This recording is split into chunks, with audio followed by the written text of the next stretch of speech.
¿Qué tal amigos? ¿Cómo están? Bienvenidos a su programa Diálogos Divinos. Les saludamos el doctor Salvador Tomasini. Hola amigos. Alejandro Carrega. Hola, buenas noches. Y su servidora Alejandra López.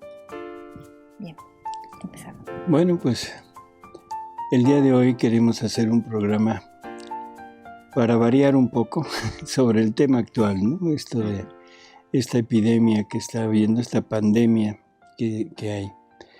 Y donde en realidad aquí en México y en algunos lugares de América, sobre todo de Sudamérica, no teníamos todavía una restricción así formal como la ha habido en Europa y en casi todos los países europeos.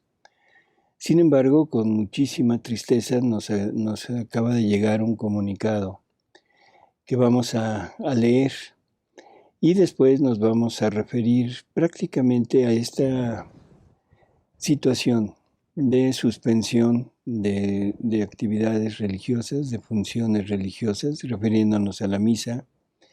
Nos vamos a referir también a la comunión, que ahora de alguna manera nos vamos a ver privados de la comunión. No nada más con la comunión en la mano, sino que ahora pues con lo que se va a leer estamos seguros de que no habrá ya Eucaristía, ¿no? para todo el pueblo. Así que vamos a empezar y ojalá y ustedes pudieran cooperar con nosotros en darnos su opinión sobre lo que está pasando, lo que ustedes piensan y bueno, ver qué sigue adelante, ¿no? ¿Cuál es el futuro? El futuro de nosotros, el futuro de la iglesia, el futuro de esta, lo voy a decir, supuesta pandemia. ¿Sí? Y lo dije así tal cual, como supuesta pandemia, porque no es las cifras que tenemos hasta donde conocemos. No es algo así, como una pandemia, como algo para tenerle tanto temor, ¿no? O sea, si recordamos, bueno, no, si revisamos la historia, cuando a principios del siglo pasado hubo una epidemia tremenda en todo el mundo de la gripe española, la influenza española, donde murieron 25 millones de personas. O sea, en realidad es algo muy, muy, muy grande y se expandió por todo el mundo. Ahorita pues llevamos en el transcurso de estos meses con este virus, llevamos bastantes muertes. Dicho así en cifra suena mucho, son 7,000 o de 8,000 y tantos, ¿no? Pero si lo vemos en cuanto a población, pues es realmente mínima parte. No, y comparado con gripas y todo eso. Así es. Si comparamos las muertes que hay por una gripa normal, veremos que están muy semejantes, ¿no?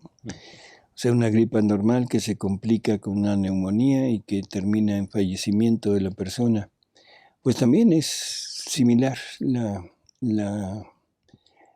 mortandad. Por lo tanto, esto de estas medidas que se han tomado, pues bueno, las autoridades sanitarias son las que han decidido. Probablemente no tenemos todos los datos y eso es lo que nos está sucediendo, que no tenemos todo el panorama completo, ¿no? Pero de todas maneras vamos a empezar con la lectura de este comunicado. Alejandro, por favor. Dice, a todos los señores obispos y pueblo fiel que peregrina en México. ¿Pero de dónde viene? Es de la Conferencia del Episcopado Mexicano, Ciudad de México, 16 de marzo 2020. O sea, el día de hoy. Dice, a todos los señores obispos y pueblo fiel que peregrina en México. Bueno, arriba dice comunicado sobre el COVID-19. Y dice, los saludo cordialmente en el Señor. El Consejo de Presidencia de la Conferencia Episcopal Mexicana, acatando las últimas medidas sanitarias de prevención y tratamiento para proteger la salud de la ciudadanía del inminente contagio del COVID-19, mientras dure la emergencia indicada por el gobierno federal y alertas internacionales, recomienda encarecidamente a los obispos de México suspender: número 1. Los encuentros para grupos numerosos, como retiros, asambleas, congresos, jornadas y catequesis. Número 2. Las celebraciones eucarísticas dominicales en los templos parroquiales, santuarios y capellanías. Cada obispo en su jurisdicción podrá dispensar de la obligatoriedad de la misa dominical. Los sacerdotes, sin embargo, no dejen de celebrar la misa de una manera privada. Número 3. Facilitar en la medida de lo posible que las Eucaristías sean transmitidas por las plataformas digitales y los medios de comunicación públicos y privados, de modo que los fieles puedan unirse espiritualmente a los misterios de la fe. Número 4.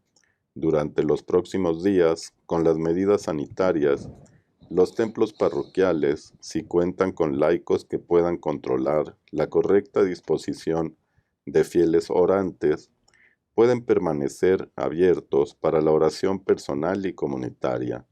Se podría exponer el Santísimo para la oración y adoración. Asumamos estas medidas de emergencia nacional con serenidad, sabiduría y responsabilidad, como manifestaciones de amor, solidaridad y cuidado entre hermanos. Como pastores de esta Iglesia mexicana, encomendamos a todas las personas de nuestro país y del mundo entero a la protección de Nuestra Señora, Santa María de Guadalupe, Emperatriz de América.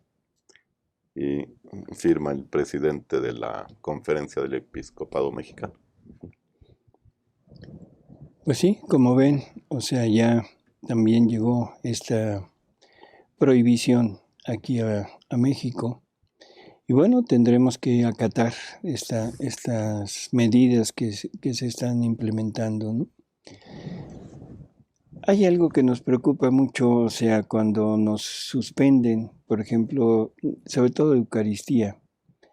Las personas que han estado habituadas, acostumbradas a la comunión diaria o cuando menos a la comunión semanal durante la misa de obligatoriedad, que es el domingo.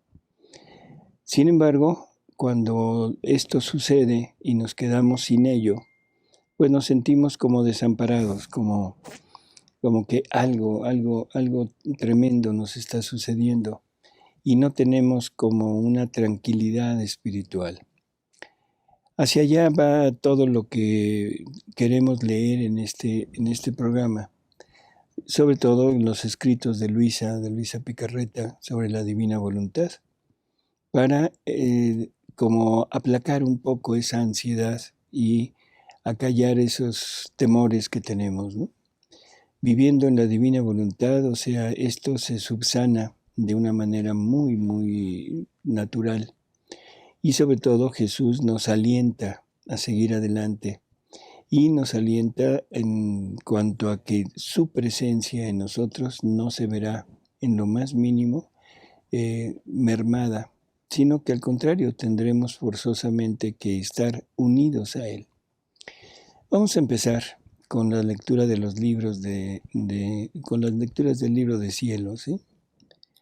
En el volumen 20, la lectura 43, diciembre 29 de 1926.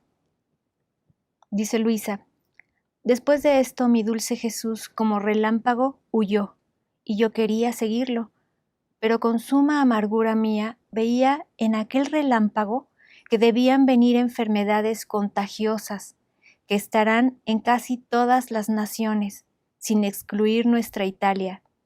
Parecía que muchos morían por ellas hasta llegar a despoblar las casas. En algunas naciones atacaba más fuerte el flagelo, pero casi todas serán tocadas. Parece que se dan la mano en ofender al Señor, y nuestro Señor castiga a todos con los mismos flagelos, pero espero que quiera aplacarse, así los pueblos sufrirán menos. Como vemos, es una profecía y donde habla de exactamente lo que está pasando. No sabemos si esto sea o no parte de este anuncio, pero parece que así es, ¿no? En otra lectura que habla también de lo mismo, dice enfermedades infecciosas nuevas que diezmarán a la población. Y hasta donde sabemos, este virus es nuevo para nosotros. Era un virus supuestamente que se transmitía entre los animales, pero en el ser humano no había transmisión. Así que realmente aparentemente no tenemos ninguna defensa física contra él, porque nuestro sistema inmunológico no está preparado para este virus, ¿no? Bueno, aquí tenemos esto, podría ser un flagelo, probablemente, no lo aseguramos, pero sí es muy, muy, muy probable y muy característico. Enfermedades infecciosas nuevas que estarán en todo el mundo. Y bueno, al parecer esto es lo que está pasando con este coronavirus, ¿no? Bueno, ya no se llama coronavirus, ¿no? Ahora es COVID-19. COVID-19. Hay otra lectura, es del libro 6, lectura 9, diciembre 5, 1903.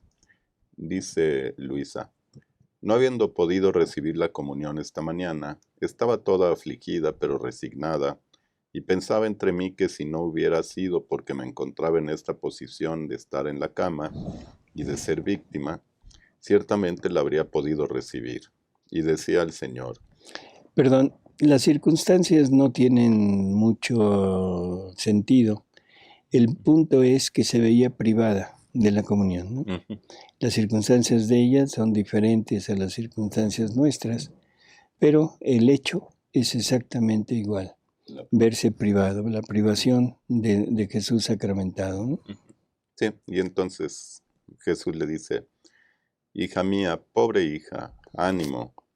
Mi privación excita mayormente el deseo, y en este deseo excitado, el alma respira a Dios, y Dios, sintiéndose más encendido por esta excitación del alma, respira al alma, y en este respirarse mutuamente, Dios y el alma, se enciende mayormente la sed del amor, y siendo el amor fuego, forma el purgatorio del alma, y este purgatorio de amor le sirve no de una sola comunión al día, como permite la Iglesia, sino de una continua comunión, por cuanto es continuo el respiro, pero todas comuniones de purísimo amor, solo de espíritu y no de cuerpo.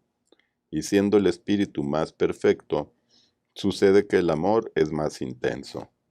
Así recompenso yo, no a quien no quiere recibirme, sino a quien no puede recibirme, privándose de mí para complacerme a mí. Este último parrafito es quizá el más importante, ¿no? Ujú. O sea, Jesús en este sufrimiento del alma y en este desear del alma de recibirlo, Él dice que se acerca más a nosotros, nos une con Él, y el punto final es una comunión continua, constante con Él. Y luego, esta es la forma en que Jesús recompensa a las almas, ¿no? O sea, a mí me pareció muy bello, si lo pudiéramos leer otra vez. Ok, claro. La última parte. Sí, nada más, que así recompenso. Así recompenso yo, no a quien no quiere recibir. No a quien no quiere recibirme. O sea, no es no recibirlo por flojera, porque no me interesa, por cuestiones banales, ¿no? Sino es no recibirlo por alguna causa realmente importante. Y como sería ahorita esto, que se nos privará de la Eucaristía, aunque nosotros queramos recibirla. Sí, sino a quien no puede recibirme, privándose de mí para complacerme a mí. Entonces vamos a aceptar, vamos a tener que aceptar esta decisión y vamos a ofrecer este sacrificio, este sufrimiento de no recibirlo. Vamos a ofrecerlo para amarlo más, para darle más amor y sobre todo para tener esa comunión constante y continua que Él nos ofreció en la lectura anterior. Seguimos. Volumen 12, lectura 40, marzo 27 de 1918. Dice Luisa: me lamentaba con Jesús porque ni siquiera la Santa Misa podía oír. Y Jesús me ha dicho, Curioso, ¿no? Exactamente la misma situación. situación. Hija mía, quien forma el sacrificio no soy yo. Ahora, el alma que vive conmigo y en mi querer, encontrándome yo en cada sacrificio, ella queda como sacrificada junto conmigo, no en una misa, sino en todas las misas, y viviendo en mi querer queda consagrada conmigo en todas las hostias. Ojo con esto. O sea, el divino querer, ese acto único de Dios, encierra todo. Todo lo que existe, todo lo que Dios ha hecho, todo lo que Dios hará. Todo está encerrado en su divina voluntad y formando un todo con el querer divino. Ahora, en ese querer divino se encuentran todas las misas, todo el valor de las misas, se encuentran todos los sacramentos, no solo la Eucaristía, sino todos los sacramentos, el valor y los efectos de todos los sacramentos. Por eso es que un alma que llega a vivir en este ambiente de la divina voluntad lo posee todo. Y ahora, en este momento en que nos vemos privados de la misa, nos vemos privados de la Eucaristía, pues tenemos la posibilidad de tener no una misa, no una comunión, sino podemos tener todas las misas que se han dicho, se hacen y se harán en el mundo entero. Y tenemos la posibilidad de recibir no una vez a Jesús, sino tantas veces como hostias sacramentales Él sacó de sí para toda la humanidad. Por lo tanto, no es como para sentirnos desamparados. No lo tenemos físicamente en la hostia, pero sabemos que dentro de nosotros, en cada acto, se está multiplicando, duplicando su vida. Por lo tanto, es una comunión continua, perenne, constante, que no está sujeta a perecer, que no está sujeta a ningún obstáculo, no está sujeta ni depende de la disponibilidad del sacerdote, si el sacerdote, si hay o no sacerdotes, si la quieren o no la quieren dar, si puedo o no puedo ir a la iglesia, o sea, no hay ninguna limitación, puesto que aquí es la divina voluntad la que consagra los actos de cada criatura. Así que está a nuestro alcance, está totalmente a nuestra disposición, simplemente es querer tenerla y poder hacerlo. Y para eso se requiere estar en la divina voluntad. ¿Seguimos? Dice Jesús, no salgas jamás de mi querer, y yo te haré llegar a donde quieras. Más bien, entre yo y tú pasará tal corriente eléctrica de comunicación que tú no harás ningún acto sin mí, y yo no haré ningún acto sin ti. Así que cuando te falte alguna cosa, entra en mi voluntad y encontrarás pronto lo que quieres, cuantas misas quieras, cuantas comuniones quieras, cuanto amor quieras. En mi voluntad nada falta, y no solo, sino que encontrarás las cosas en modo divino e infinito. ¿Se imaginan lo que esto quiere Hermoso. decir? Precioso. Es totalmente reconfortante, ¿no? Sí, claro. En la divina voluntad, o sea, con el hecho de vivir, de entrar en esta divina voluntad, nos encontramos con lo que queramos recibir. Cuántas misas queremos, el valor de cada misa, el valor de cada Eucaristía, y lo tenemos a nuestro alcance. O sea, todo es nuestro, todo es simplemente para tomarlo con la fe. Esto hay que vivirlo desde la fe.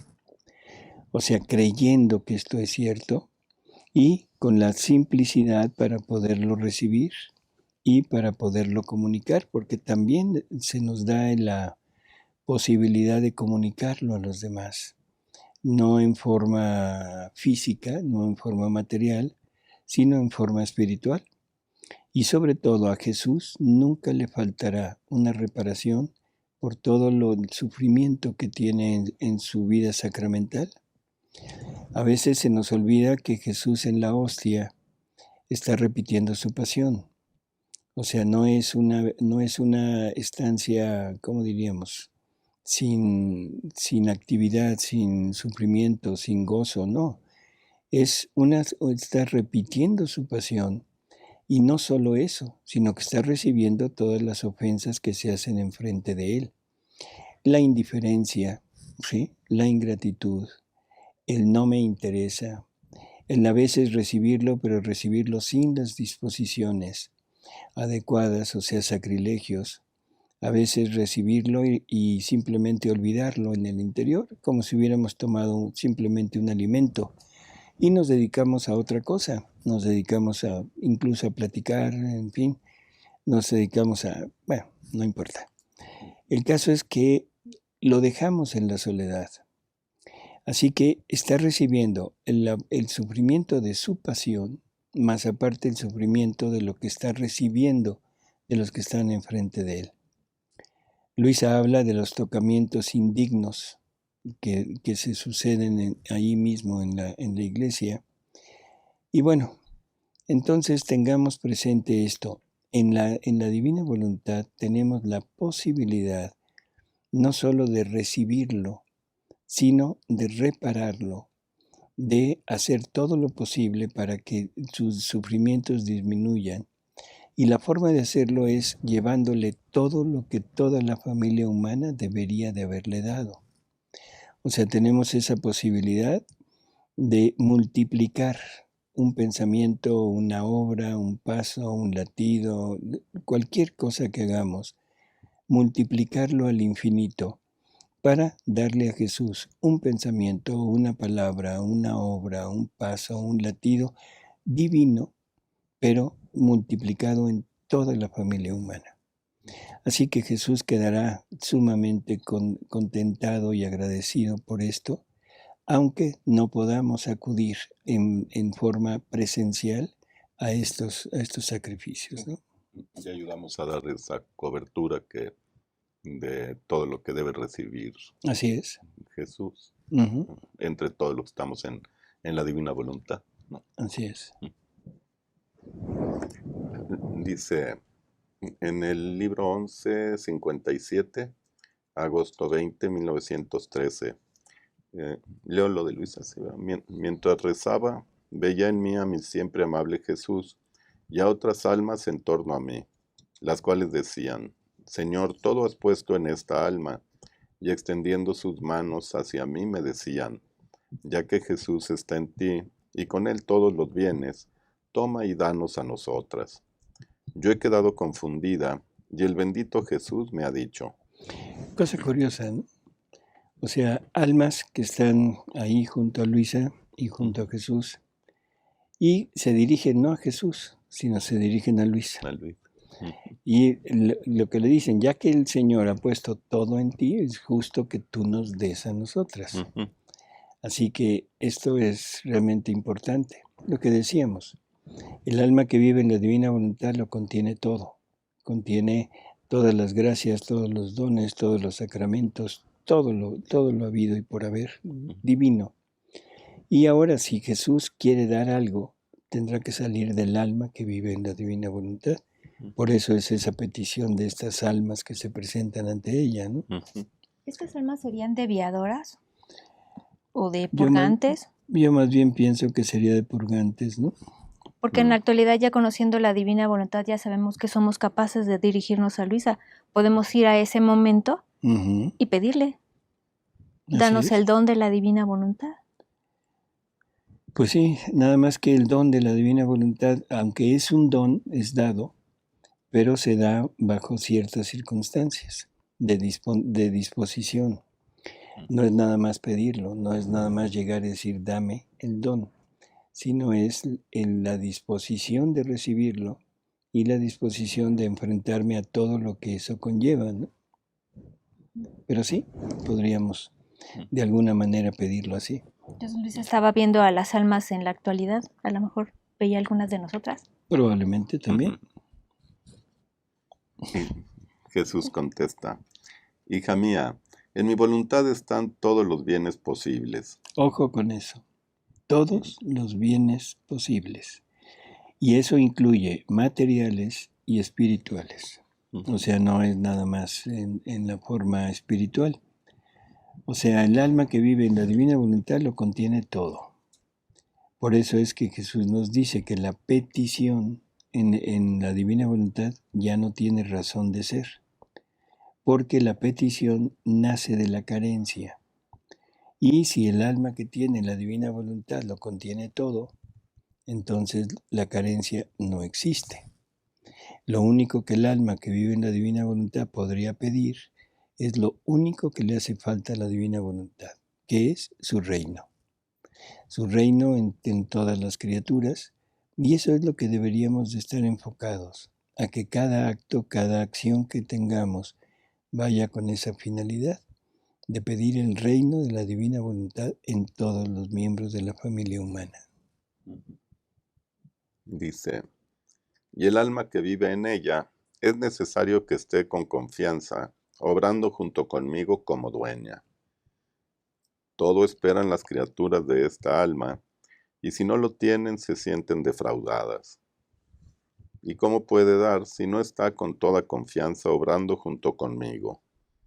Por eso al alma que vive en mi voluntad le es necesaria la confianza para dar, la simplicidad para comunicarse a todos, con el desinterés de sí para poder vivir toda para mí y para el prójimo.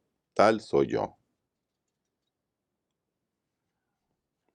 Luego ha agregado, hija mía, a quien en verdad hace mi voluntad, le sucede como al árbol injertado, que la fuerza del injerto tiene virtud de hacer destruir la vida del árbol que recibe el injerto. Así que no más los frutos, las hojas del primer árbol se ven, sino los del injerto. Y si el primer árbol dijera al injerto, quiero retener para mí al menos una pequeña ramita para poder dar también yo algún fruto, para poder hacer conocer a todos que yo existo aún, el injerto le respondería, tú no tienes ya razón de existir. Después de que te has sometido a recibir mi injerto, la vida será toda mía. Así el alma, que hace mi voluntad, puede decir, mi vida ha terminado. No más mis obras saldrán de mí, mis pensamientos, mis palabras, sino las obras, los pensamientos, las palabras de aquel cuya voluntad es mi vida. Así que yo digo a quien hace mi querer, tú eres vida mía, sangre mía, huesos míos. Entonces sucede la verdadera, real, sacramental transformación, no en virtud de las palabras del sacerdote, sino en virtud de mi voluntad. Vamos a tratar de ver qué está diciendo, ¿no? Lo primero es, o sea, quien realmente vive en la divina voluntad. O sea, no es el que dice, sino el que realmente vive, ¿no? Y dice, tú eres vida mía, sangre mía, en fin. Dice, entonces sucede la verdadera, real, sacramental transformación. ¿Qué está diciendo? Como cuando se consagra la hostia. Uh-huh. O sea, exactamente lo mismo que está sucediendo en el momento que el sacerdote está llevando a cabo la consagración. En ese momento eso mismo se está repitiendo, se está sucediendo en el alma. ¿Sí? Dice, entonces sucede la verdadera, real, sacramental transformación. No en virtud de las palabras del sacerdote, sino en virtud de mi voluntad.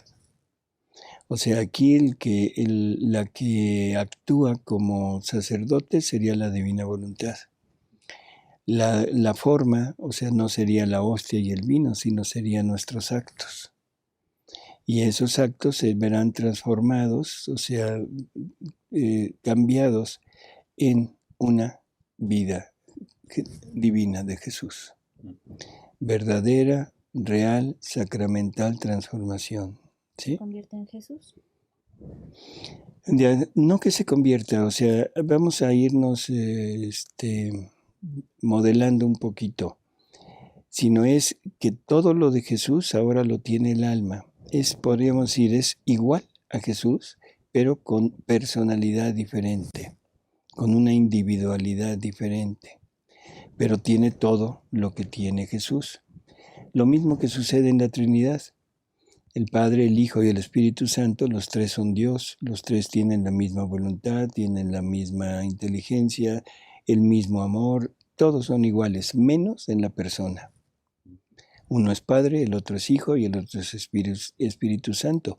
Y gracias a eso puede haber esa relación entre ellos.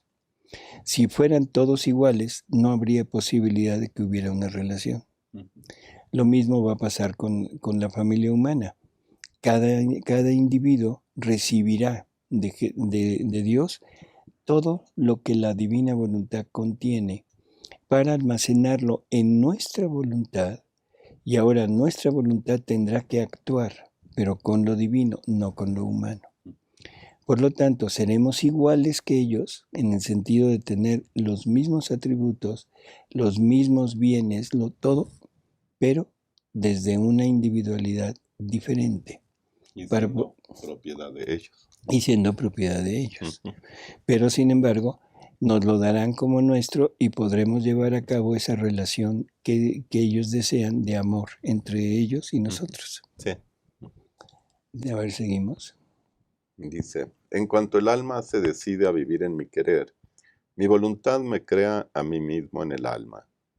Y a medida que mi querer corre en la voluntad, en las obras, en los pasos del alma, tantas creaciones mías recibe.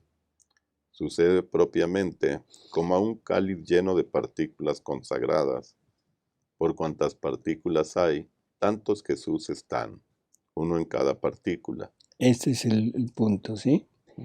Entonces, ¿qué dijo? En cuanto el alma se decide ya a vivir en el divino querer, la voluntad divina produce, multiplica la vida de Jesús en cada acto nuestro. O sea, otra vez la diferencia entre voluntad y querer. La voluntad no es finalidad, la voluntad es medio para llegar a la finalidad. Y la finalidad es el unirnos en el divino querer, que es lo que representa la vida divina. Entonces, los actos de la criatura que llega a vivir en la divina voluntad conforman parte de la vida de Dios. O sea, eso es inaudito, insospechado totalmente, que un acto hecho por una criatura pueda, gracias a la divina voluntad, injertarse en el querer divino y formar parte de la vida divina. Ya no es la vida divina en nosotros, sino ahora nuestros actos en la vida divina. Ya son en Dios. Así es. A ver, seguimos. Así el alma, en virtud de mi voluntad, me contiene en todo y en cada parte de su ser. Quien hace mi voluntad, hace la verdadera comunión eterna y comunión con fruto completo. Esto es necesario irlo analizando, que contenemos a Jesús en todo y en cada parte de nuestro ser. ¿Qué quiere decir eso, Alejandra? Cualquier partícula de nosotros, célula o cualquier acción o cualquier pensamiento que tengamos, acto, ahí está Jesús, ahí obra la divina voluntad. Y es un Jesús en cada acto de mis células, de cada una de mis células, de cada uno de mis órganos, de cada una de mis fibras, las más íntimas. No podría haber una vida divina si esto no se lleva a cabo. Si nada más se lleva a cabo en los actos externos, los actos que vemos, las palabras, los pensamientos, los pasos, todo lo externo, quedaría todo el interior, que es lo máximo, es la mayor cantidad de actos, quedaría como vida humana. Por lo tanto, no sería la verdadera y real transformación en la vida divina. Entonces debe ser en todo, en todas las partículas, ¿sí?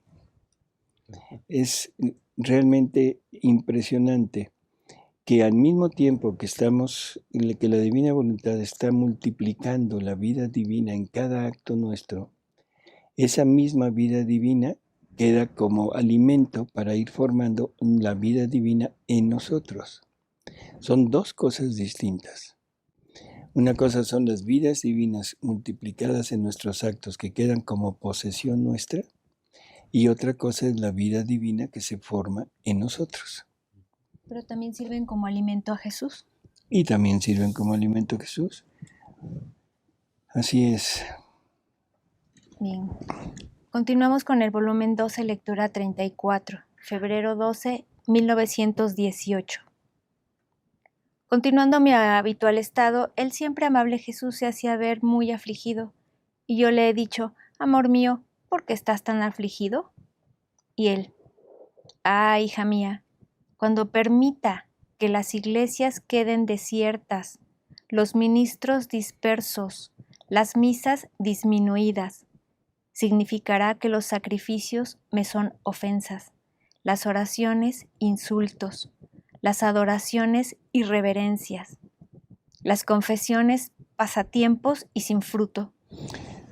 Aquí debemos entender una cosa, dice cuando permita. Y yo creo que esto, bueno, queda para estos tiempos, por supuesto que sí. O sea, no es que Dios mande, pero permite. Si Dios no lo permitiera, en ese momento no se podría llevar a cabo.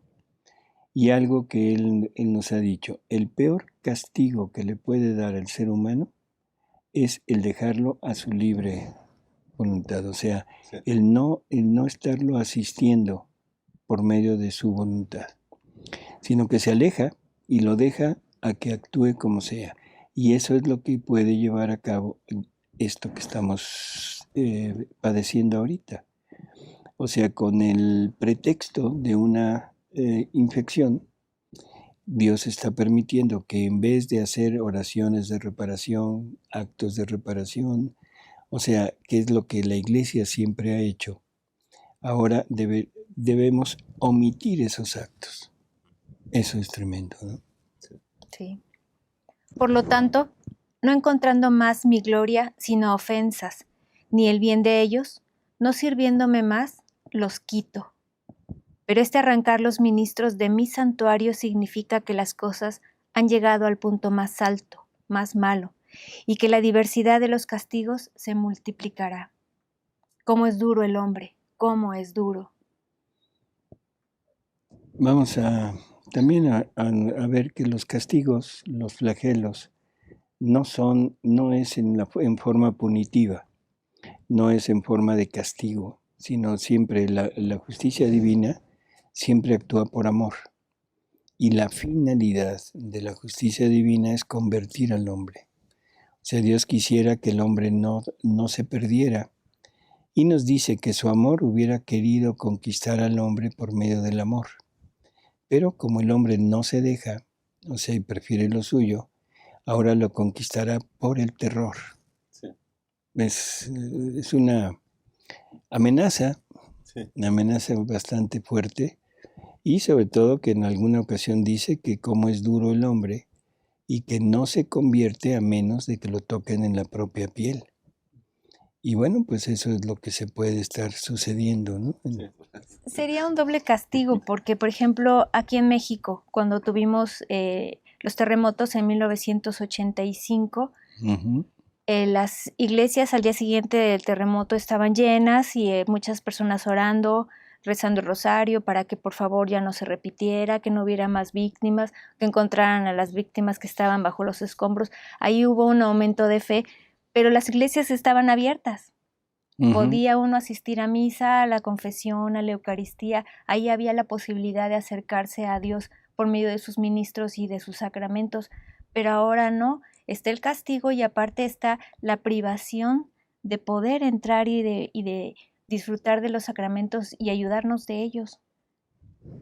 Así es. ¿Estuvo bien? Estuvo bien. A ver. Oí una homilía de un obispo, no recuerdo exactamente quién el nombre, en que decía que tiempos malos han producido generaciones fuertes, muy rectas, defendiendo todo lo bueno. Entonces, tiempos malos producen generaciones buenas. Estas generaciones buenas, con el tiempo, se va perdiendo todo aquel ímpetu y eso llega a provocar tiempos malos. ¿Sí? Y esos tiempos malos tendrán que llegar a producir otra vez generaciones buenas. Creo que es muy obvio. O sea, no puedo hablar a nivel del mundo, pero voy a hablar a nivel de México. O sea, en la cristiada, o sea, hubo bastantes tiempos malos, ¿sí? Aquí, durante la persecución religiosa. Y eso produjo los grandes mártires de ese tiempo y unas generaciones al principio muy firmes en la fe, muy rectas. Sin embargo, se ha ido relajando, hasta que llega el momento en que llegamos a que es un tiempo malo, ¿sí? Lo más probable es que este tiempo malo pueda revertir otra vez. Sí, Jesús en la lectura dice que la mejor ayuda que puede dar al hombre para vivir en la divina voluntad es la tribulación. Así es. Así es. Para lograr crecer y todo eso. Pero claro que es una ayuda para quien la necesitamos. Ujú. Quien no necesita la tribulación, no necesita esa ayuda, pero también puede llegar por su lado, ¿no? Claro. Además es un cernidor, ¿no? Van quedando los más O sea, convencidos. esa iglesia remanente, esa iglesia fiel, ese resto fiel del que se habla, bueno, tendremos que ir sorteando todo esto y ver. Yo creo que esta necesidad, esta carencia de nuestros alimentos espirituales externos puede producir un gran bien si realmente lo sabemos encaminar, ¿no?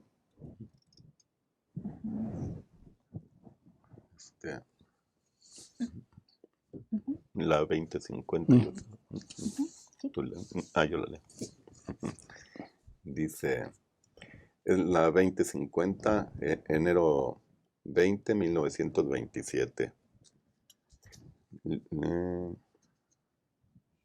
Dice Jesús, hija mía, ¿qué no sabes tú que hay una comunión eterna y tan grande, que no está sujeta ni a disminuirse ni a consumirse, que sus velos que la esconden en medio de las criaturas no están sujetos a perecer como los velos de la hostia sacramental que se da a cada instante, a cada respiro, a cada latido y en todas las circunstancias? Espérame, esto que está diciendo Jesús viene por una cosa que necesitamos leer, ¿no? Que es el principio, lo que dice Luisa, para que se entienda cuál es la relación con el momento actual. Si nos haces favor. Sí. Dice Luisa, habiendo recibido la comunión, he quedado afligida y angustiada, porque eran tales y tantos los accesos de tos, que me sentía sofocar y no podía ni pensar ni estarme con Jesús, según mi costumbre. Después de 1 hora y más de toser fuerte, me he calmado y pensaba entre mí. A lo mejor tenía influenza. A lo mejor. Pues de la española era 1927. Hace ya 1 hora o más que he recibido a Jesús y no me he podido recoger para estarme a solas con Él. Ya los accidentes de la hostia se han consumido. Jesús se ha ido y yo no sé dónde encontrarlo nuevamente. Así que para mí, hoy ha sido como si no hubiese recibido la Santa Comunión. Entonces, ahora sí se entiende, ¿no? El por qué Jesús le habla de esto. Sí, dice, ¿qué no sabes tú que hay una comunión eterna y tan grande que no está sujeta ni a disminuirse ni a consumirse, que sus velos que la esconden en medio de las criaturas no están sujetos a perecer, como los velos de la hostia sacramental, que se da a cada instante, a cada respiro, a cada latido y en todas las circunstancias? Es más, se debe estar siempre con la boca abierta para poderlas recibir todas. De otra manera, muchas quedan fuera del alma. Aquí hay dos cosas que son importantes. Primero, esta multiplicidad de vida divina, esa comunión constante que se está llevando a cabo en la vida de la criatura. Pero lo que sigue es muy, muy claro. Dice, son tantas que se necesitaría estar siempre con la boca abierta para recibirlas todas. Entonces la pregunta es, ¿qué dijo? O sea, podría estar como en acto de, a la hora que llegamos a la Eucaristía y abrimos la boca, De así estar comulgar, siempre. de comulgar en la boca. Seguimos. Dice, Una simple conjetura. esto es con la voluntad de querer recibir siempre esta comunión tan grande y continua. ¿Sí era? Bueno, es que antes decía, de otra manera muchas quedan fuera del alma. O sea, de Sí. otra manera, si no tienes la boca siempre abierta, Ujú, quedarían fuera del alma. ¿Sí? ujú. Sin que entren dentro, esto es, con la voluntad de querer recibir siempre esta comunión tan grande y continua, que por cuanto se da, no está sujeta ni a disminuir ni a consumirse. Seguimos. Con esta misma, tú ya has entendido cuál es esta comunión tan grande y continua. Ella es mi fiat divino, que te corre como vida en tu alma, como calor para fecundarte y desarrollarte, como alimento para nutrirte. Te corre en la sangre de tus venas, en el latido de tu corazón, en todo. Está siempre en acto de darse a ti. Basta que tú la quieras recibir, y ella te ahogaría de comuniones, tantas te quiere dar. Y con razón, con justicia y con derecho, la comunión de mi voluntad debía ser sin límites y no sujeta a consumirse, porque ella es principio, medio y fin de la criatura. Y por eso debía poderla recibir, de modo que nunca, nunca le pudiese faltar. Porque una cosa que es principio, medio y fin, debe estar en continuo acto de darse y de poderse recibir.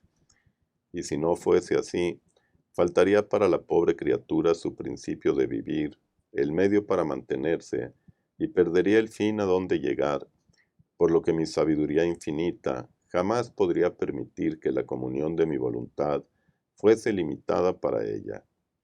En cambio, la comunión sacramental no fue dada como principio de las criaturas ni como fin, sino que fue dada como medio, ayuda, alivio y medicina. Espérame, porque aquí también necesitamos aclarar esto. La Eucaristía es un punto altísimo, es como el punto más alto que tenemos en nuestra iglesia actual, porque es hasta donde se había llegado. El amor de Jesús por sus criaturas que se deja en la hostia, se deja en el vino, para seguirnos acompañando, ayudando, alimentando, fortaleciéndonos y todo. Pero ahora que viene este nuevo descubrimiento, es aquello que decía San Juan en su primera carta: cuando lo veamos tal cual es, sabremos lo que debemos ser. Y estos escritos nos están llevando a conocer a Jesús, pero a un Jesús totalmente ya abierto, nada oculto en él, ¿no? Por lo tanto, ahora sabemos que la Eucaristía es este punto culminante para nosotros, es el medio para llegar a la verdadera finalidad que Dios se trazó, que es la vida de Jesús en cada criatura, no en una hostia, no en el vino, sino en la criatura. Y esa vida tiene que llegar a través de algo. Y para eso se usó el pan y se usó el vino, para irnos alimentando, irnos curando de esta herida que tenemos, que tenemos, del pecado original que nos lleva a querer hacer todo lo malo que conocemos, es lo que nos llama. Y lo bueno como que lo dejamos a un lado. O sea, como que se nos hace, ¿qué será? ¿Aburrido? Se nos hace soso. Y el punto es que lo malo nos atrae muchísimo. Ahora, por medio de este sacramento, nos ha ido tratando de conducir poco a poco para llegar a entender estos escritos, que son la revelación que el Espíritu Santo viene a hacer de Jesús. Y a nosotros, al ver esto, y en poderlo entender, estamos entendiendo que esto que estamos leyendo es un Jesús que se nos está describiendo. Es como un tratado de anatomía de Jesús, anatomía divina de Jesús. Y ahora estamos sabiendo qué debemos ser. No debemos ser nada más el bueno, el santo humano, sino debemos llegar a tener esta paridad con Él. ¿Sí? Sí, yo el otro día decía que con los libros de cielo, con todo lo que vemos, que antes yo creía en Jesús, ahora ya no, ahora ya conozco a Jesús. Así es. Ya no es ya no es un acto de fe. A ver si le estoy atinando a cómo es, no. Aquí está ahí y está dialogando conmigo, porque leer un libro con las de cielo, con las preguntas de Luisa, que siempre son preguntas nuestras, pues es como un diálogo nuestro casi con él, ¿no? Así es. Y lo mejor es que lo estás viviendo. Sí, sí, porque lo vives. Ajá. Así es. ¿Seguimos? ¿En cuál iban? En cambio, la comunión sacramental. En cambio, la comunión sacramental, que fue dada como, no fue dada como principio de las criaturas ni como fin, sino que fue dada como medio, ayuda, alivio y medicina. Y los medios, ayudas, etcétera, se dan en modo limitado, no perenne. Y por eso los velos de los accidentes sacramentales están sujetos a consumirse. Mucho más que si las criaturas aman el recibirme continuamente, está la comunión grande del fiat eterno, que está en acto de darse continuamente a ellas.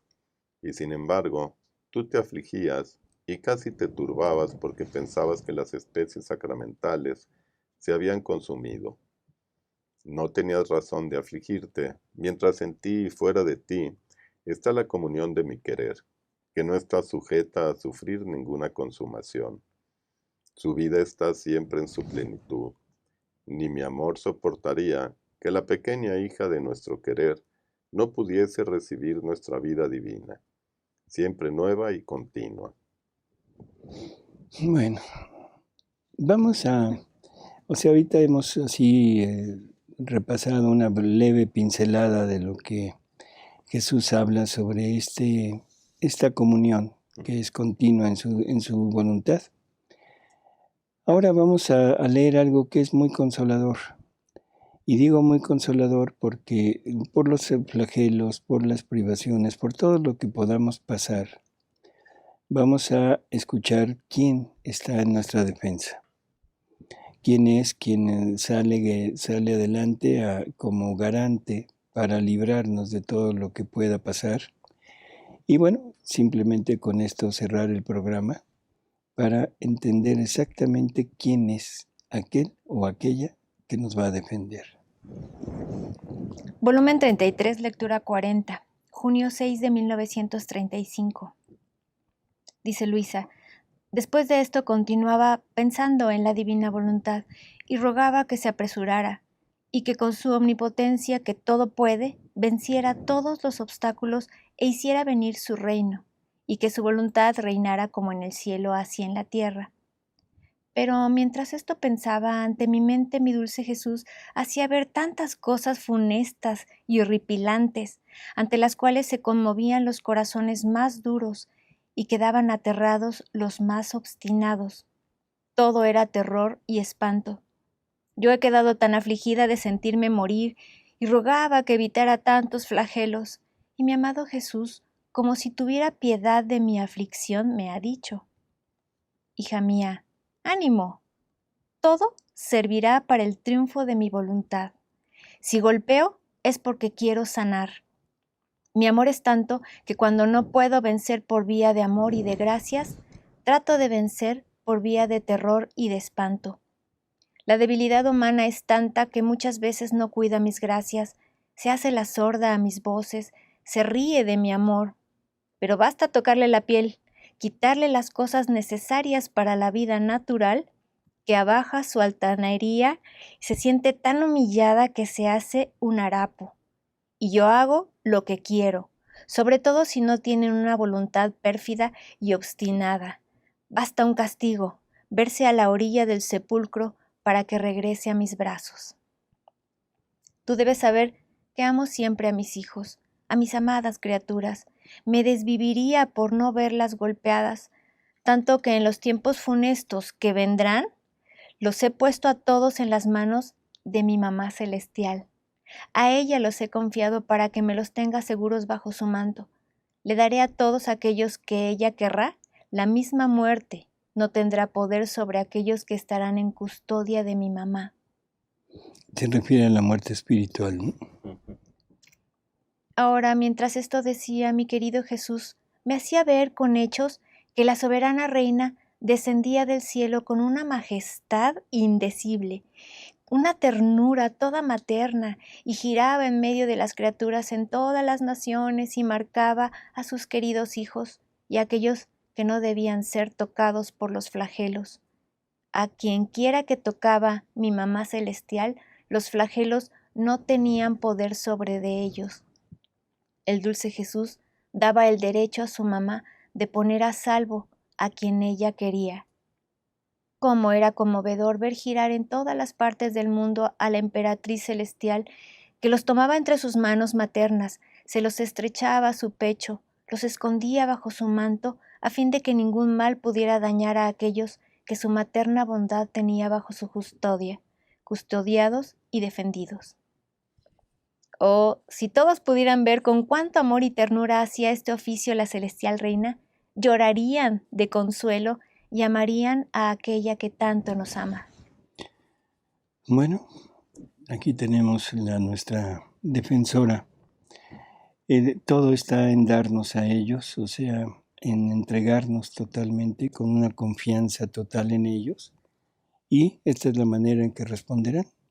Pero para eso se necesita plena confianza y no la más mínima duda en nosotros, para que todo esto se lleve a cabo.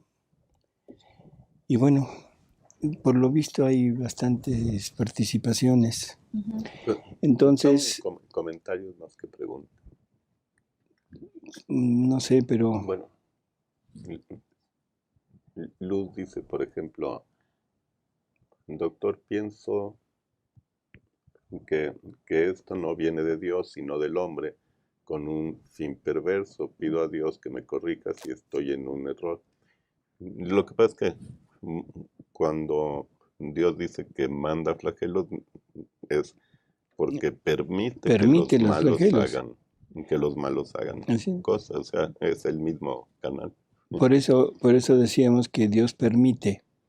No es que Dios fabrique o cree un virus nuevo y para hacernos daño, sino que le da libertad al hombre para llevar a cabo todas sus acciones pues perversas, ¿no?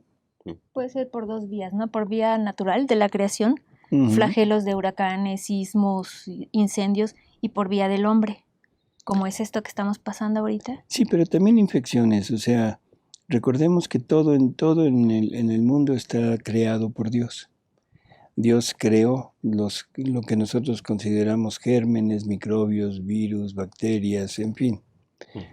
Pero los creó con un fin bueno. Todo lo que Dios ha creado es con una buena finalidad para el hombre y un beneficio para el hombre. El problema es que el hombre se separó de Dios. O sea, todo en la naturaleza iba con la finalidad de servir al hombre con Dios, o sea, al hombre Dios. En el momento que el hombre se separa de Dios, o sea, en ese momento queda simple y sencillamente a disposición de todo lo creado, pero como una criatura más. Y esa criatura ya no tiene ni las defensas, ni tiene el conocimiento, ni tiene nada para poder enfrentar aquello. Y entonces los elementos y los gérmenes o todos los seres vivos pueden agredir al hombre. O sea, llegan no con la finalidad de agredir, sino con la finalidad de vivir ellos. Pero en ese vivir ellos, o sea, encuentran a un ser que es como digamos, blanco fácil de sus acciones y puede llegar incluso a morir. Por eso, ¿no? Mire, vamos a hacer una cosa. Hay muchos comentarios, muchas preguntas que sería bueno irlas analizando. Y lo que vamos a hacer es esto. En el próximo programa del viernes se los respondemos. ¿Sí? Para que no haya prisas por el tiempo. Sí. Pero se les respondemos en el próximo programa. Y pues agradecemos sus comentarios, sus preguntas, porque realmente es un tema muy, muy importante el que estamos viendo, ¿no? Así que pues agradecemos a Alejandra de haber estado con nosotros, Gracias, Alejandro, Gracias, doctor. Gracias. y a ustedes, amigos, por su asistencia. Nos vemos el viernes. Gracias, buenas noches. Gracias, amigos, y confiemos en Dios, todo es para nuestro bien. Hasta luego. Hasta luego.